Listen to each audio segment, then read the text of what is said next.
नमस्कार दोस्तों, जैसा कि आप सभी जानते हैं कि हम लोग प्रशिक्षित स्नातक शिक्षक चयन परीक्षा इतिहास से संबंधित महत्वपूर्ण प्रश्नों को देख रहे हैं और हम लोग फर्स्ट यूनिट से लेकर आज हम 7वें यूनिट पे हैं। और इससे भी इसमें हम लोगों को दिल्ली सल्तनत की स्थापना और लोधी वंश जो 1451 से 1526 ईस्वी तक शासन करता है उससे संबंधित वीडियो को देखना है। और यूनिट फर्स्ट से लेकर यूनिट 7 तक अगर आप लोगों ने वीडियो नहीं देखा है तो हम आपसे आग्रह करते हैं कि आप लोग ज़रूर जाकर देखें ताकि आप लोग अपनी परीक्षा में अच्छे अंकों से उत्तीर्ण हो सकें। और दिल्ली सल्तनत की स्थापना 1206 ईस्वी में होती है और इसमें 5 राजवंश शासन करते हैं। पहला होता है गुलाम वंश, दूसरा होता है खिलजी वंश, तीसरा होता है तुगलक वंश, चौथा होता है सैयद वंश और आज हम लोग अंतिम जो लोधी वंश है उससे संबंधित वीडियो को देखेंगे। तो आइए देखते हैं लोधी वंश। जैसा कि मैंने पहले ही बताया कि यह 1451 से 1526 ईस्वी तक शासन करता है लोधी वंश। इसमें पहला प्रश्न है कि लोधी वंश का संस्थापक बहलोल लोधी था। वह 19 अप्रैल 1451 को बहलोल शाह गाजी की उपाधि से दिल्ली के सिंहासन पर बैठा।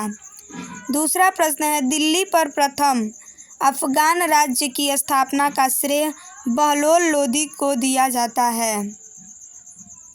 तीसरा प्रश्न है बहलोल लोधी ने बहलोली नामक सिक्के का प्रचलन करवाया। तो यहाँ से भी महत्वपूर्ण प्रश्न बनता है कि बहलोल लोधी ने किस सिक्के का प्रचलन किया था, तो बहलोली सिक्के का।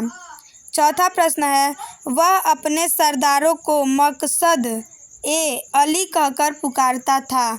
तो यहाँ से भी प्रश्न बनेगा कि बहलोल लोधी ने अपने सरदारों को क्या कहकर पुकारा था, तो मकसद ए अली। अगला प्रश्न है वह अपने सरदारों के खड़े होने पर स्वयं भी खड़ा रहता था। बहलोल लोधी जब उसके सरदार खड़े होते थे तो वह भी साथ में खड़ा हो जाता था। छठवां प्रश्न है बहलोल लोधी का पुत्र निजाम खां 17 जुलाई 1489 ईस्वी में सुल्तान सिकंदर शाह की उपाधि से दिल्ली के सिंहासन पर बैठा। सातवां प्रश्न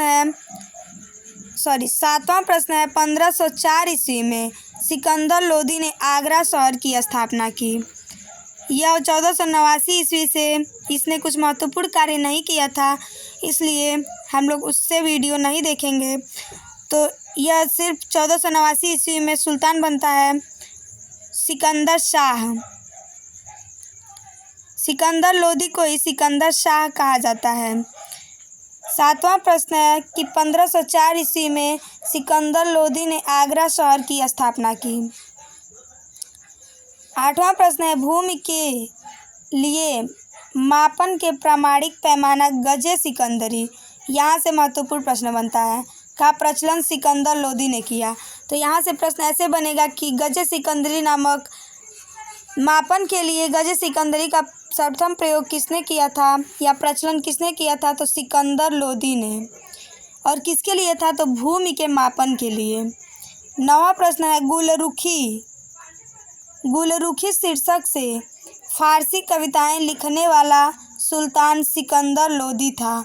तो यहाँ से भी प्रश्न बनेगा कि सिकंदर लोधी ने अपनी कविताएं किस भाषा में लिखी थी, तो फारसी भाषा में। और किस शीर्षक में, तो वह गुलरुखी नाम से अपनी कविताएं लिखता था। 10वां प्रश्न है सिकंदर लोधी ने आगरा जिसकी स्थापना उसने 1504 ईस्वी में किया था को अपनी नई राजधानी बनाया। इसके आदेश पर संस्कृत के एक आयुर्वेद ग्रंथ का फारसी में फरहंगे सिकंदरी के नाम से अनुवाद हुआ।